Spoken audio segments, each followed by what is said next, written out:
The autumn air was cool and carried the smell of fallen leaves.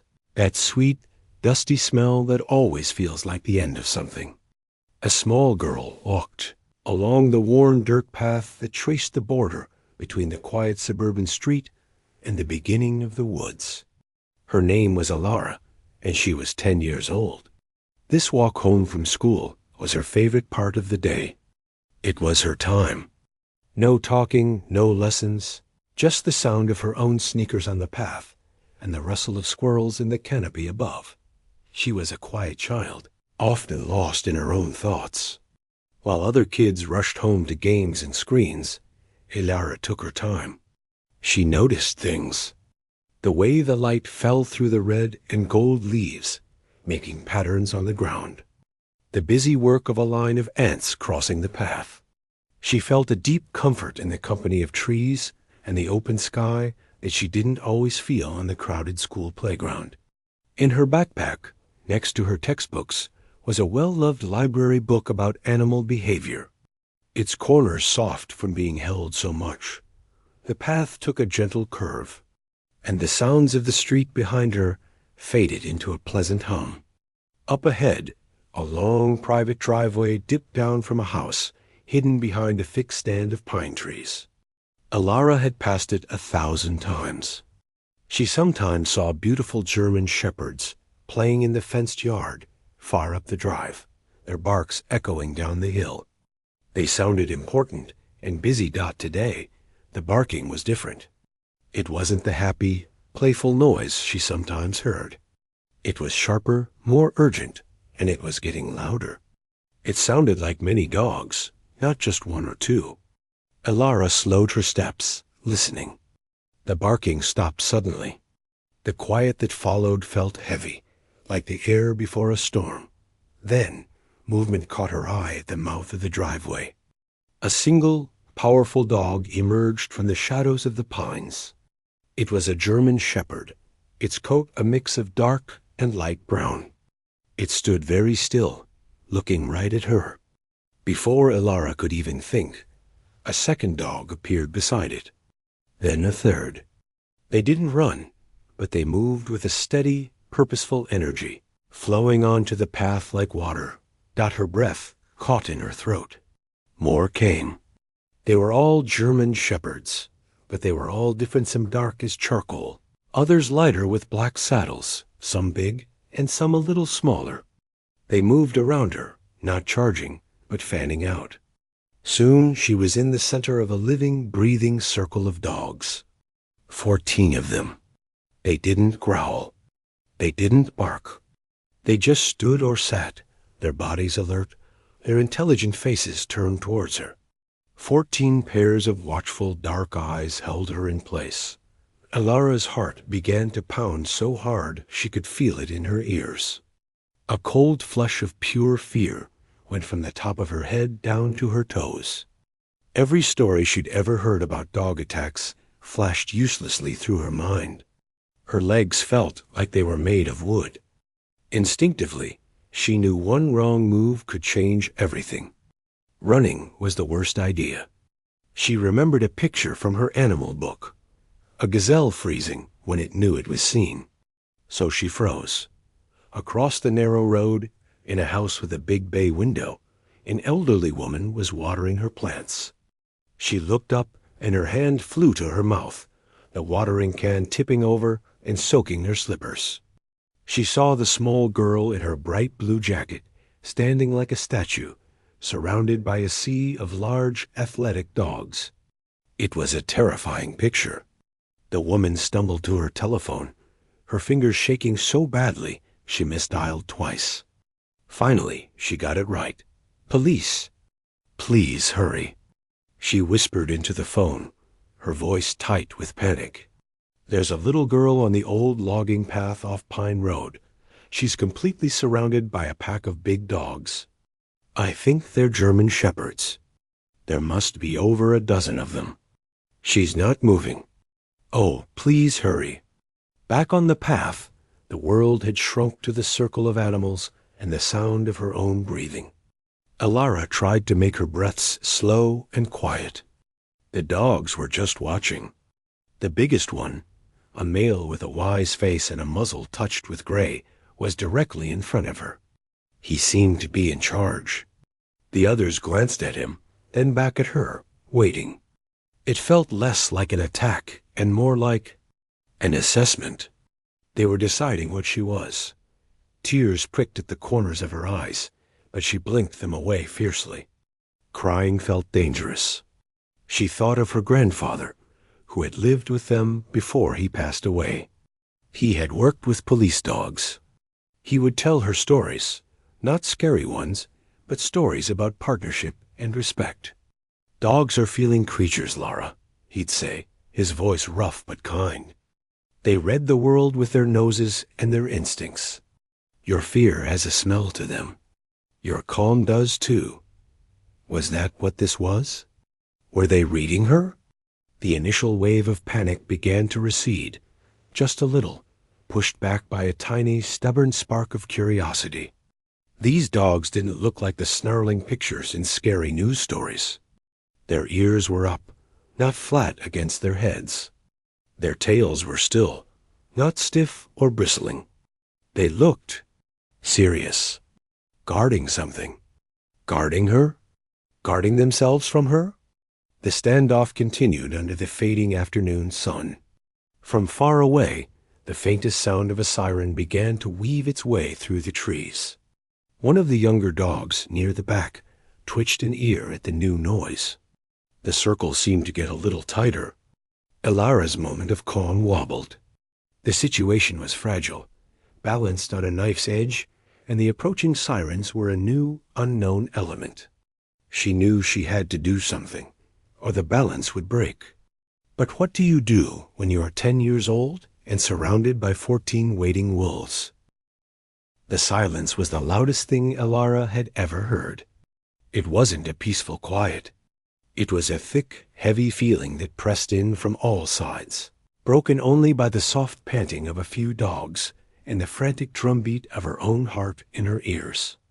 The circle of animals was a wall of fur and muscle and watchful eyes.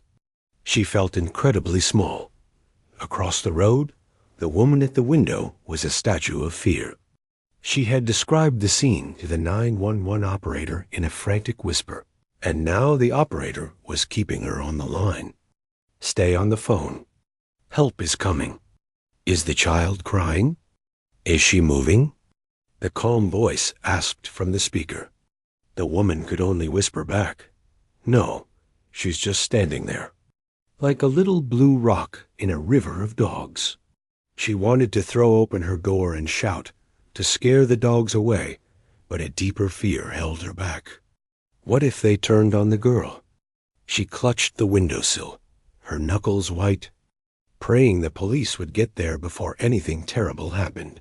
On the path, Elara's mind was racing, but her body was obeying that first. Primal rule, don't run. Her grandfather's voice was there in her memory, a steady anchor in the storm of her panic. "You see, Lara," he'd say, sitting with her on the back porch, "a dog isn't just listening to your words. It's reading your whole body. It's smelling what you're feeling." He would demonstrate, making himself big and tense, and soft and loose. They speak a language without words. You have to speak it back. She forced her shoulders to drop, just a little. She unlocked her knees, which were threatening to shake. She let her gaze fall from the intense stare of the lead dog, looking instead at the ground near his paws. A sign of no threat. She didn't know if it was working, but the big dog with the grizzled muzzle didn't move. He just watched. He was so calm. His calmness was both terrifying and strangely contagious. Elara took a breath. It hitched in her chest, a shaky little sound. One of the younger dogs, a sleek female with bright eyes, perked up its ears at the noise. Elara held still again. She tried another breath, slower this time, trying to make it quiet and smooth. In and out.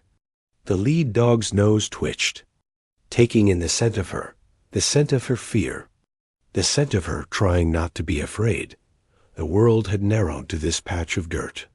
These creatures, and the feel of the cool autumn air on her cheeks. She noticed details she hadn't before. Some of the dogs wore plain black collars. A few had blue ones. The lead dog wore a thick, worn leather collar with a heavy buckle. They weren't a wild pack. They were somebody's dogs. They belonged. This thought was a small flicker of comfort, but then the sirens got louder. They were no longer a distant whine, but a rising and falling wail that was definitely getting closer. The sound was foreign, sharp, and alarming. It cut through the stillness of the woods like a knife. The reaction in the circle was immediate. Every single head turned towards the road. Ears, which had been up and alert, now swiveled forward, trying to locate the noise. A low, uncertain rumble came from the throat of a large male to her left. The circle, which had been loose, instinctively tightened. The dogs moved a step or two inward, closing ranks. They weren't looking at her anymore. They were looking toward the threat, their bodies tense, ready. This was the worst possible thing. The balance was shattered. Alara's tiny bit of hard-won calm evaporated. The dogs were now agitated, on edge because of the scary noise, and she was trapped in the middle of it. A new, sharper fear shot through her. They might bolt. They might scatter. Or, feeling trapped by the sirens, they might turn that nervous energy onto the only thing right in front of them. Her, the lead dog, Bolt, turned his head back from the road and looked right at her again. His expression had changed. The calm assessment was gone, replaced by a sharper intensity. He was making a decision now, and he needed to decide what to do with her. The other dogs flicked their eyes to him, waiting for a signal. The air crackled with tension. The woman across the road saw the shift. Oh no, she breathed into the phone. The dogs are upset by the sirens. They're moving closer to her. Alara felt the space around her shrink. The blue jacket she wore felt too bright, like a target. Her empty hands hung at her sides, useless. What did her grandfather say? What was the language? An image flashed in her mind. Her grandfather offering a treat to his old retired partner, a German shepherd named Rex. He didn't just toss it. He would hold out his hand, flat and open, and let Rex take it gently. It was a gesture of trust. A gesture of sharing. It was an impossible idea. These weren't pet dogs looking for a snack. This was a pack of large, working animals in a state of high alert. But the old memory wouldn't leave her. It was the only thing in her mind that wasn't pure fear. The sirens were maybe a minute away now. She had no time. Slowly, so slowly it felt like moving through honey, she lifted her right hand. She made a fist, as if she were holding something precious inside it. She brought the closed fist up to her own lips, pretending to take a small bite from the empty air inside it. It was a child's gesture, a mime from a game. Then, keeping her movements fluid and soft, she turned her fist over and opened her fingers. Her palm was empty, clean, and slightly damp from fear. She extended her arm, not all the way, but just a little, offering her open. Empty hand to the lead dog. It was a silent sentence. Look, I have food. I am sharing it with you. I am friendly. For a heartbeat. Nothing happened. The world seemed to stop.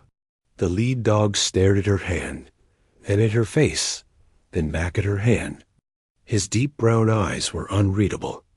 The woman across the street held her breath, unable to understand what the little girl was doing. Was she trying to pet it? This was it, she thought. This was the moment it would all go wrong. Then the dog's head tilted. Just a fraction. The stiff line of his shoulders softened. He took a single deliberate step forward, closing the small gap between them. He lowered his great head and sniffed her open palm. His nose was cold and wet, and the touch sent a shock through Alara's whole body.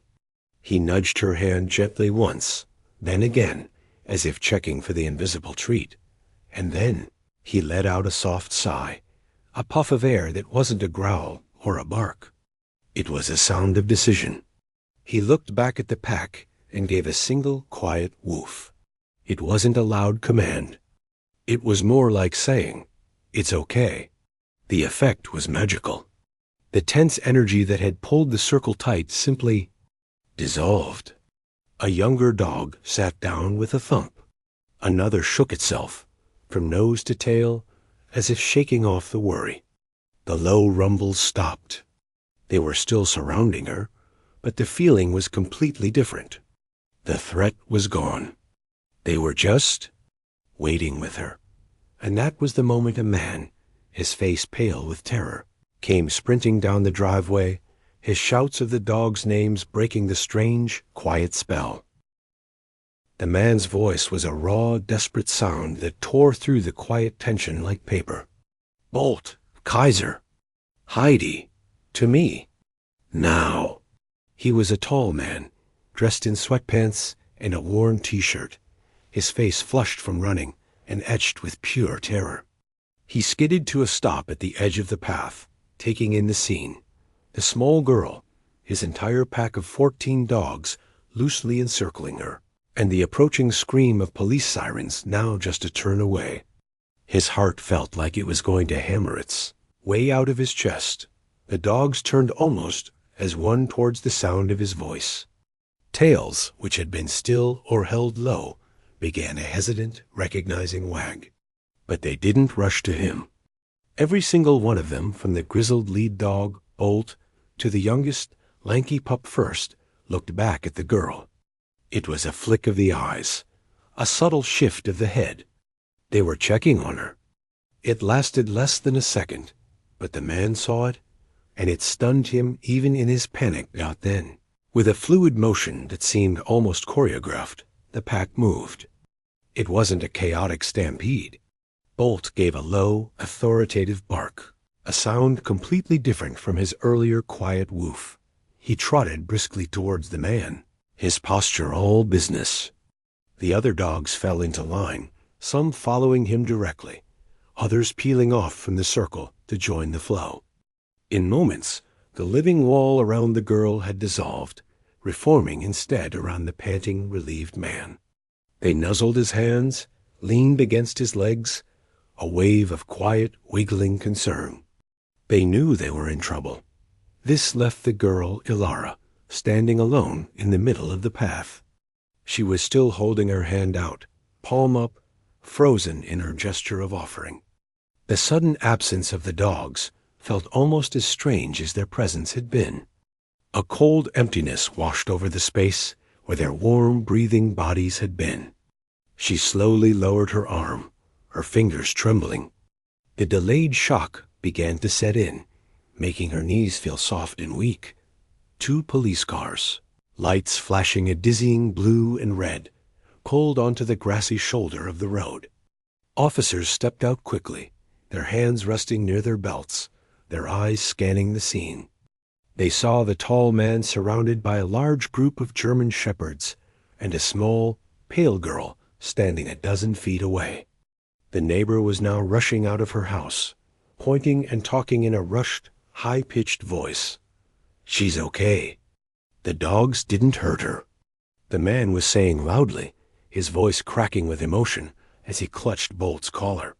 He looked pleadingly at the officers, then at the girl. "Are you hurt? Did any of them scare you? I am so sorry. I am so sorry."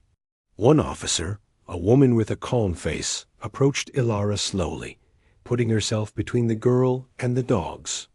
She knelt down. "Hi there. My name is Officer Reed. Can you tell me your name?" Ilara tried to speak, but her throat was tight. She managed a small nod. She found her voice, a thin whisper. "Ilara." "You've had quite an afternoon, Ilara," Officer Reed said, her voice soft and even. "Did the dogs touch you? Did they knock you down or bite you?" Ilara shook her head. "No," she whispered. Then a little stronger. No, they didn't. They just looked.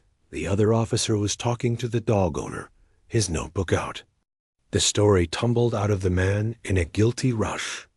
His name was Mr. Davies. He ran a small, respected boarding and training facility from his property. A contractor fixing his roof had left the heavy-duty double gate to the main kennel, run unlatched. Mr. Davies had been in his house office on a call. Bolt, his first and smartest dog, a retired police canine, must have nudged the gate open and led the others out. They had never, in all his years, all gotten out at once. Bolt wouldn't let anything happen. Mr. Davies insisted, his eyes shiny. He's got the best judgment of any dog I've ever known. He must have been herding them, keeping them together and away from the road. But when I saw them all gone, and then I heard the sirens, he ran a hand over his face. I thought the worst. Officer Reed listened to Ilara's short version. The girl didn't say much. I just walked. They came out. I stood still. Then I showed him my hand. She mimicked the small gesture again, bringing her fist to her mouth and opening it. Mr. Davies overheard this. He stared at her. He looked from her small, serious face to Bolt, who was now sitting quietly at his heel, watching everything with alert, intelligent eyes. A slow understanding dawned on his face, replacing the panic with something like awe.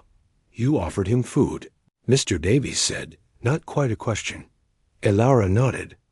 Looking at the ground, Mr. Davies let out a long, shaky breath. He looked at Officer Reed. Ma'am, with your permission? At her cautious nod, he took a few steps closer, Bolt walking neatly beside him. He stopped a respectful distance away and crouched down, making himself smaller. Young lady, he said, his voice thick. What you did, that was incredible. You see, Bolt here worked for a long time. He knows all sorts of commands. But what you did wasn't a command. It was communication. He reached out and scratched Bolt's head. He was assessing the situation. He had all these other dogs with him, some of them young and excitable, and he found a person on the path. He was containing everything, waiting for me. But you showed him you weren't a threat. You spoke his language. An open, empty hand like that, to a dog like him, that's a sign of peace. You asked for trust, and he gave it to you. Ilara looked up then, meeting Bolt's eyes. The dog gave a single slow wag of his tail, thumping it against the dirt. The officers finished their report. No one was hurt. No laws were broken, just a terrible accident. Mr. Davies promised triple-checked locks and would call all the dog's owners. The neighbor, her hand still on her heart, brought out a glass of water for Ilara, fussing over her dot as the police prepared to leave, and Mr. Davies began quietly calling the dogs to follow him back up the driveway. Bolt hesitated. He looked at his owner, then turned and walked the few steps back to where Ilara stood with Officer Reed. He didn't jump or nuzzle. He simply bowed his head forward and gently pressed the top of his warm, broad skull into her still trembling hand for a moment. A clear, deliberate thank you. Then he turned and trotted after the others, the last of the 14 to disappear into the shadows of the pines, leaving Ilara on the quiet path, the ghost of his touch on her skin, and the profound understanding that in a moment of silence she had spoken and she had been heard. The flashing lights of the police cars painted the quiet woods in pulses of blue and red, making the whole scene feel like a dream or something from a movie. Ilara stood there, holding the cool glass of water the nice neighbor lady had given her. She took a small sip, but her throat still felt tight. The dogs were gone, walking up the driveway in a calm group with Mr. Davies, but the space around her felt different. It was charged, like the air after a lightning strike. Officer Reed finished talking to her partner and walked back over to Ilara. She knelt down again, so they were at eye level. "Your mom or dad is on their way, sweetheart. They got a call from the station, and they're coming right now. Are you sure you're feeling okay? Not dizzy or anything?" Elara shook her head. She wasn't hurt, but inside she was a jumble of feelings that were too big to name. There was the leftover fear, a cold spot in her stomach, but there was also a buzzing, warm feeling from what Mr. Davies had said. "You spoke his language." She looked down at her hand. The one Bolt had pressed his head against. It still tingled a little. He was a good dog, wasn't he? Officer Reed said gently, following her gaze. Elara nodded. "He was just doing his job," she said softly, repeating the words her grandfather had always used about his old partner. "Keeping everyone safe." A car came speeding down the road and pulled over with a squeal of tires. Elara's parents jumped out. Their faces were pale, their eyes wide with a fear that only parents can have. Her mom rushed over and knelt, pulling Elara into a hug so tight it almost took her breath away. "Oh, baby. Oh, my goodness." We came as fast as we could. Her dad was right behind, a hand on her mom's shoulder, his other hand gently touching Elara's hair. He looked over at Officer Reed, his expression asking 100 questions without a single word. "She's perfectly fine, sir," Officer Reed reassured him. A little shaken up, but not a scratch on her. It was an incredible situation. She gave them the short version. The open gate, the 14 dogs, the standoff. Elara's mom listened, her arms still wrapped around her daughter, as if she could shield her from the story itself. When Officer Reed got to the part about Elara offering her empty hand, her mom pulled back to look at her daughter's face. "You did what?" "It was what Grandpa showed me," Elara mumbled into her mom's shoulder. "For saying hello." Her dad blew out a long breath, running a hand through his hair. He looked at the now empty path, then back at the driveway where Mr. Davies had disappeared. The story sounded impossible, but the police officer was telling it, and his daughter was here, safe and whole. Officer Reed handed her dad a card. "The owner is very responsible. It was a fluke accident. All the dogs are accounted for and secured. We've filed a report, but it's just a formality. Your daughter kept a very cool head." As the officers finally left and the neighbor went back inside her house, the little family was left alone on the roadside. The normal sounds of the afternoon were returning, the chirp of a bird, the distant sound of a lawnmower. But nothing felt normal. "Let's get you home," Elara's dad said softly. The car ride was quiet.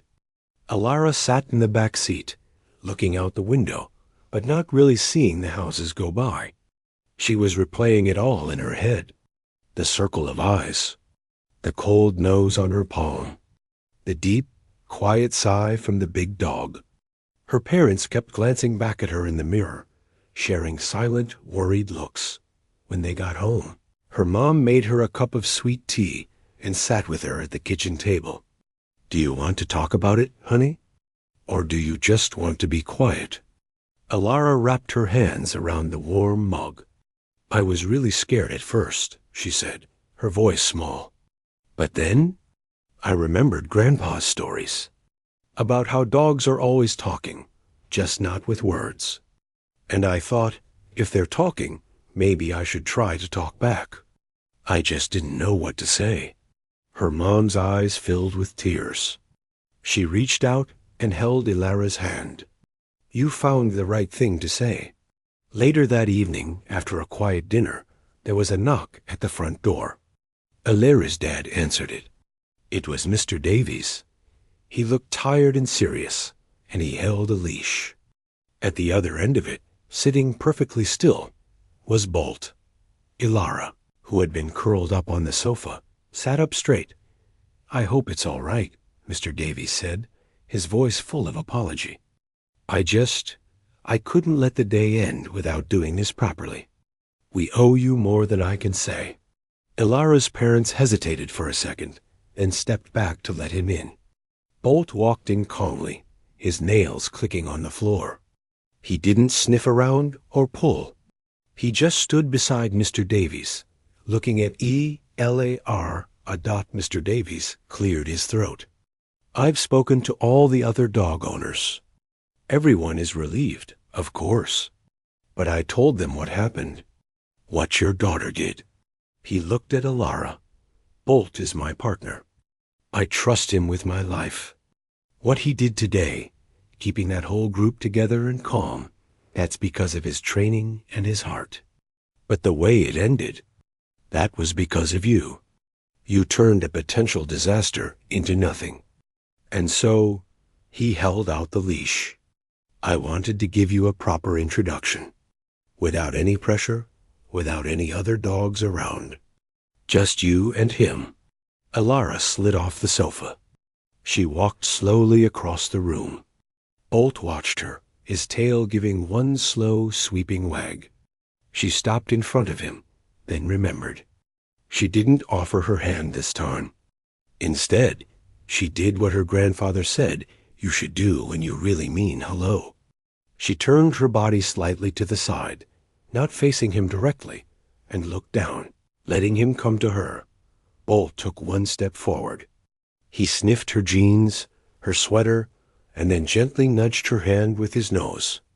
Ilara lifted her hand and slowly, carefully, placed it on the side of his neck. His fur was thick and warm. He leaned into the touch, just a little. He likes you, Mr. Davies said, a real smile breaking through his tiredness for the first time. They talked for a few more minutes. Mr. Davies explained that Bolt was 12 years old, a retired hero who had helped find missing people and catch bad guys. Now he spent his days helping to teach younger dogs how to behave. He's a teacher, Mr. Davies said, and I think today he met a very good student. Before he left, Mr. Davies handed Ilara's dad a piece of paper. That's my number and the address. If it's okay with your parents, and if you ever want to, you are welcome to come and visit him. Anytime, you can help me give him his dinner or just sit with him. He doesn't make friends easily, but he's made one today.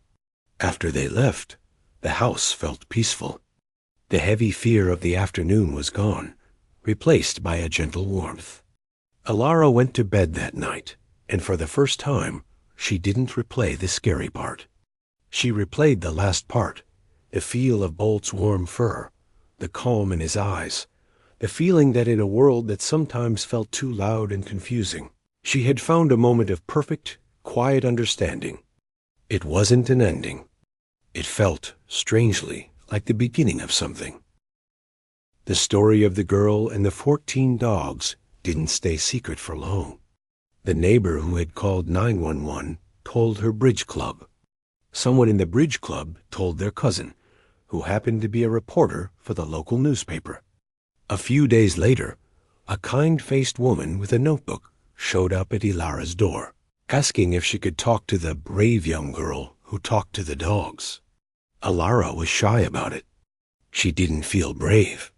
She had just been scared, and then, not as scared. But her parents thought it might be good for her, a way to put the whole thing to rest. So sitting at the kitchen table, Ilara told the story again, in her simple, quiet way. She talked about her grandfather, about remembering to be still, and about the empty hand. The reporter's eyes got wide. You offered an invisible treat? She asked, writing quickly. Ilara just nodded dot when the article came out that weekend. It wasn't on the front page with scary headlines. It was a softer story, with the title, A Gesture of Peace. Local girl's calm prevents tragedy. It had a picture of Ilara, with her parents' permission, holding her library book about animals. It also had a quote from Mr. Davies, calling Bolt a four-legged guardian angel, and Ilara the calm in the storm. For a little while, Ilara was famous in her small town. Kids at school pointed and whispered. Some asked her to tell the story.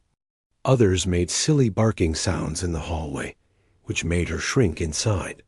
She hated that part. It turned something real and quiet into a noisy game. She just wanted things to be normal. But normal felt different now. A week after the article, a plain white envelope arrived in the mail, addressed to Ilara. Inside was a card with a painted picture of a German shepherd on the front. The message inside was written in careful, looping handwriting. Asterisk to the girl on the path. Asterisk, asterisk, my name is Mrs. Ellis. I am 87 years old, and I live on Oak Lane. I read about you in the paper. Many, many years ago, I had a beautiful German shepherd named Lady. She was my best friend for 12 years. When I saw your story, it brought tears to my eyes. You understood something that many grown people never learn, that to communicate with another soul, you must first offer trust. You are a wise young woman.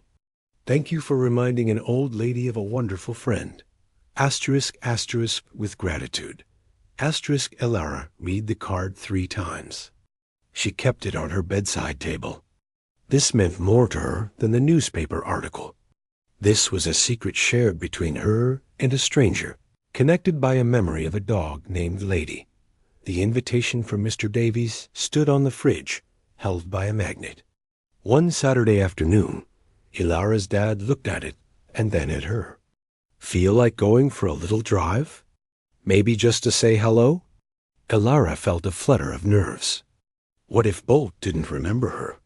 What if it was awkward? They drove to the house with the long driveway.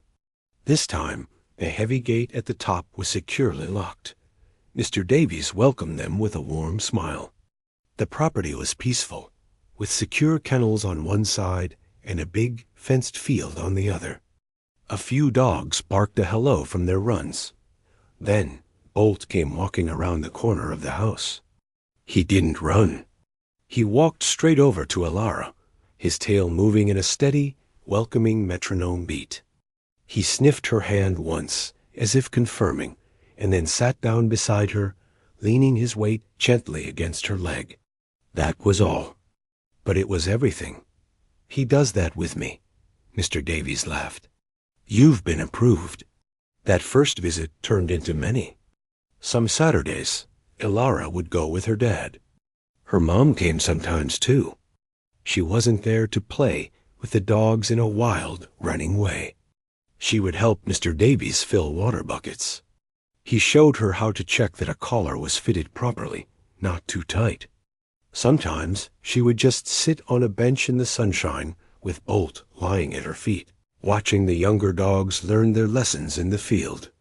She learned their names: the energetic Kaiser, the gentle Heidi, the silly young pup named Finn, who liked to chase his own, Shadow. She found a deep comfort in the quiet routine of the place. It wasn't like the noisy, unpredictable world of school. Here, communication was about patience, body language, and quiet consistency. Mr. Davies was a good teacher. Dogs live in a world of cause and effect, he told her one day as they brushed Bolt's thick coat. You are always telling them something, even when you're silent. The trick is to be clear. Ilara understood that. She had been clear that day on the path. Her gesture had been a clear sentence. Asterisk, I am friend. Not faux. Asterisk one chilly afternoon, several months after the incident on the path. Something special happened. Mr. Davies was working with a nervous, rescued shepherd who was scared of men with hats. He asked Ilara if she would just sit on a blanket in the middle of the training field, reading a book to be a calm spot for the worried dog. Ilara did as she was asked. She sat and read, not making eye contact with the shy creature. Slowly, the dog began to creep closer to this quiet, non-threatening girl. It sniffed the air, took a step, then retreated. Ilara just kept reading, turning a page. After 20 minutes, the dog was close enough to sniff her book. It let out a soft sigh and lay down a few feet away. Mr. Davies watched, a proud smile on his face. You've got the gift, kid, he said softly. It's not magic. It's just quiet respect. You're a natural. Elara didn't feel like a natural. She just felt like herself. But she liked this version of herself, the one who could sit quietly and make space for a fearful animal to feel safe. The little girl who had once walked home alone, lost in her thoughts, now had a second place where she belonged. She still loved her walks in the woods. But now, sometimes, her walk would end at the gate of the property. Mr. Davies would see her and wave, and Bolt would amble to the fence to greet her with a familiar nudge. The story of the 14 dogs was now a part of the town's history, a remember-when tale. But for Elara, it wasn't really a story with an end. It was the day the world got a little bigger and a little quieter. It was the day she learned that the most powerful language in the world isn't always spoken with words. Sometimes it's spoken with a still body, an open heart, and an empty hand held out in perfect, trusting peace.